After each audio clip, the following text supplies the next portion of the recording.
Salut à tous, alors aujourd'hui nouvelle vidéo qui est dans la lignée de la vidéo précédente. Dans la vidéo précédente, pour le rappeler, on parlait de la technique de course des footballeurs.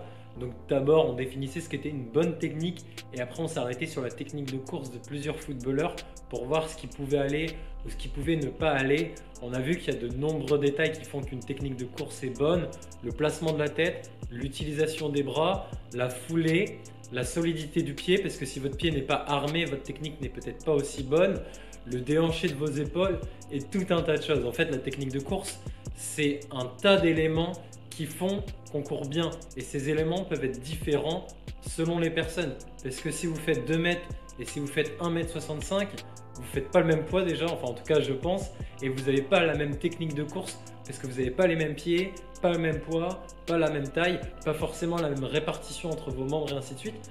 Donc on va voir dans cette vidéo plusieurs façons d'améliorer votre technique de course et comprendre ce qui fait qu'une technique est bonne et comprendre ce qui fait qu'on court vite. Donc sans plus attendre, on passe au cœur de la vidéo. Au cours de cette vidéo, on va rentrer un petit peu plus dans le détail, mais avant de rentrer dans ce détail, on va voir quelles sont les quelques bases, quels sont les quelques exercices qu'on peut faire tout le temps, quel que soit notre niveau, parce que effectivement, avant de peaufiner notre technique de course à pied, il faut déjà avoir une bonne technique de course à pied de base, et ça c'est pas donné à tout le monde, parce que certains n'ont pas forcément une formation athlétique, ou d'autres peuvent avoir une formation athlétique mais n'ont pas couru depuis longtemps et peuvent passer beaucoup de leur journée assis. Par exemple, c'est bête, mais si vous êtes assis toute votre journée, vos fessiers et vos hanches seront sûrement pas les plus mobiles et pas les plus efficaces, donc ça fait partie des choses à travailler. Mais là on va voir 3 points généraux. Tout d'abord, le premier point à travailler, c'est les éducatifs de course. Donc qu'est-ce que j'entends par éducatif? Les gammes, mais aussi la mobilité qui permet de bien réaliser les gammes. Donc dans la dernière vidéo, je vous avais partagé la vidéo d'Hassan Chadi sur les gammes, montée de genoux, talons fesses, skipping, etc. Cette vidéo est très intéressante et vous pouvez vous y pencher pour améliorer vos gammes, mais vous pouvez aussi ajouter des éducatifs un petit peu plus taxants et un petit peu plus mobilisants musculairement, comme par exemple les foulées bondissantes qui sont aussi intéressantes pour développer une bonne posture de course. Enfin, comme je l'ai dit, ces éducatifs, ils seraient rien sans une bonne mobilité. Il faut avoir une certaine souplesse et être capable de bien mobiliser son corps. Donc pour la mobilité, par exemple, vous pouvez faire des éducatifs sur des haies, comme je vous l'ai montré aussi dans la dernière vidéo. Là, l'intérêt, c'est de pouvoir aller chercher plus loin, plus haut, plus fort. Donc c'est plus mobilisant, mais aussi la mobilité, évidemment, c'est des exercices de souplesse, des étirements à froid, et ainsi de suite. Ensuite, le deuxième point, c'est de travailler les bras et le mouvement de bras. Certes, ça peut rentrer dans les éducatifs, mais souvent on l'oublie. Alors que par exemple des marcheurs, ceux qui font de la marche athlétique, vont travailler spécifiquement leur mouvement de bras. Ça, c'est très intéressant car ce mouvement de bras aide à aller plus vite, à condition de le maîtriser, de ne pas se déhancher et se dandiner quand on fait des mouvements de bras. Certains ont une trop grande rotation, il y en a que ça gêne pas, mais il y en a que ça va quand même gêner et empêcher d'aller vite parce qu'ils vont avoir trop de mouvements parasites en faisant ce mouvement de bras. Donc je vous invite vraiment à vous intéresser à ce que font les marcheurs athlétiques. Enfin, le dernier point, c'est logiquement le gainage, puisque le gainage permet de garder une bonne posture et un tronc solide. Et là, je vous montre une image des Jeux Olympiques de Tokyo 2021 sur 1500 mètres. Vous voyez que le premier est beaucoup trop penché vers l'avant, tandis que les autres le sont moins, voire pas du tout. Et le problème quand on est trop penché en fin de course, quand notre biomécanique de course se dégrade, c'est qu'on se déséquilibre et qu'on cherche trop les genoux. Par contre, si on n'est vraiment pas penché du tout, voire en arrière, là, on va pas suffisamment de l'avant. Donc il faut un centre de gravité légèrement vers l'avant tout au plus, mais qui est maintenu par un bon gainage. Bon, pour se pencher plus précisément sur comment améliorer sa vitesse et sa foulée, il faut comprendre ce que c'est la vitesse. Et la vitesse, c'est tout simplement la cadence par la longueur de foulée. Parce que plus votre foulée est longue, plus vous allez couvrir une grande distance sur un seul pas, mais plus votre foulée est lente, moins vous allez faire de foulées par minute, donc moins à la minute vous allez aller vite. Parce qu'en général, on compte les pas par minute en course à pied. Donc c'est important d'avoir la cadence et la longueur de foulée.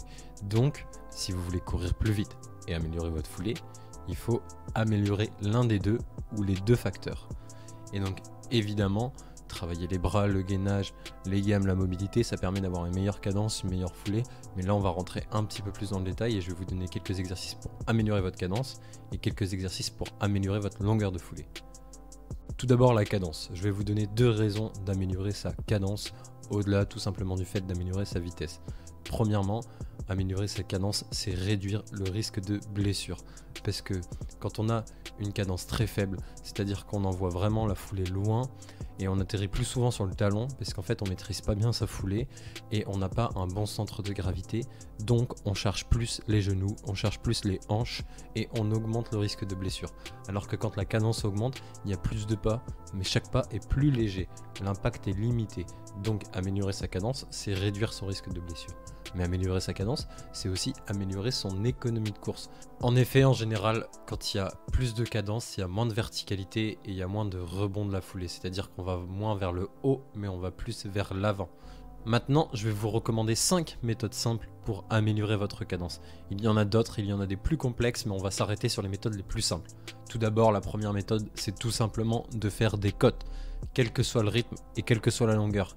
Parce que des cotes signifie forcément qu'on va mettre une foulée qui est moins grande, on va devoir adapter notre foulée, donc une foulée qui sera plus en cadence, puisque le rythme sera moins élevé. Donc les cotes, pour ça c'est intéressant. Ensuite, dans la même idée, il y a tout simplement les escaliers, parce que les escaliers, non seulement vous allez devoir mettre de la cadence parce que ça grimpe, mais aussi tout simplement pour aller chercher chaque marche. Si vous faites des escaliers un peu resserrés, ou en tout cas des escaliers qui ne sont pas des marches de 5 mètres de long, vous allez pouvoir augmenter votre cadence et travailler votre cadence parce que vous pourrez toujours aller plus vite sur la montée d'escalier. Troisième recommandation, qui est similaire aux deux autres, c'est de faire des accélérations.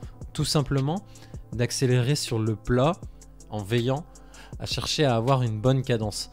Si vous n'avez pas une bonne cadence sur le plat, vous pouvez déjà les faire en montée parce que vous serez obligé de mettre de plus de cadence.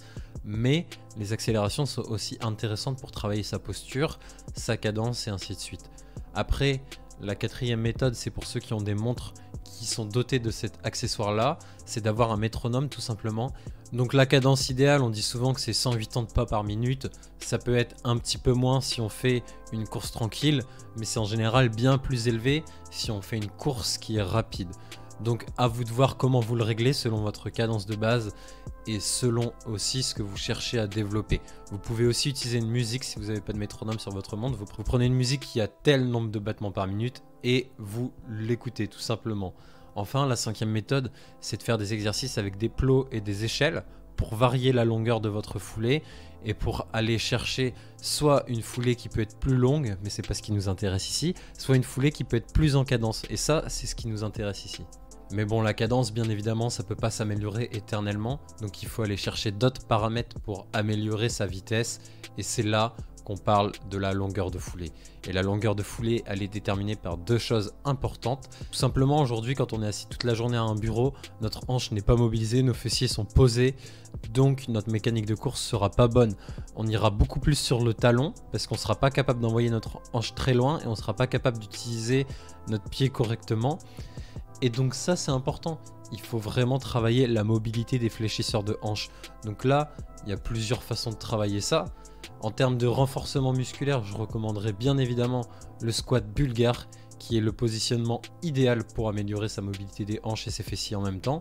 Mais plus spécifiquement pour les hanches, vous avez aussi la position du pigeon, vous avez aussi l'étirement papillon, et vous avez un tas de positions de yoga et d'étirement qui sont très très intéressants pour venir chercher de l'extension de hanche. Et ça, je le dirai vraiment jamais assez, l'extension de hanche c'est essentiel et c'est le point à travailler pour améliorer sa longueur de foulée.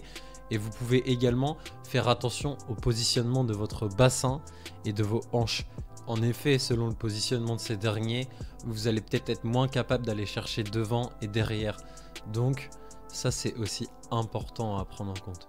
Enfin, évidemment, pour améliorer sa foulée, sa longueur de foulée, il faut aussi un pied et une cheville et un mollet qui sont efficaces. Donc pour la cheville, il faut essayer d'énormément travailler la bascule de la cheville au moment où le pied va atterrir. Et ça, il me semble que j'en ai déjà parlé dans une autre vidéo. On dirait que les pistards vont atterrir milieu de pied, voire talon. Et au final, ils font une bonne bascule sur la fin de leur mouvement pour atterrir médio, effectivement, ou pointe de pied selon les coureurs. Et ça, c'est très très intéressant. Après, pour le mollet et pour le pied, au-delà des éducatifs de course que j'ai déjà recommandé, vous pouvez aussi faire des extensions de mollet et du travail pliométrique. Mais attention, le travail pliométrique n'est pas à mettre entre toutes les mains. Il améliore énormément la vitesse, mais il est très taxant.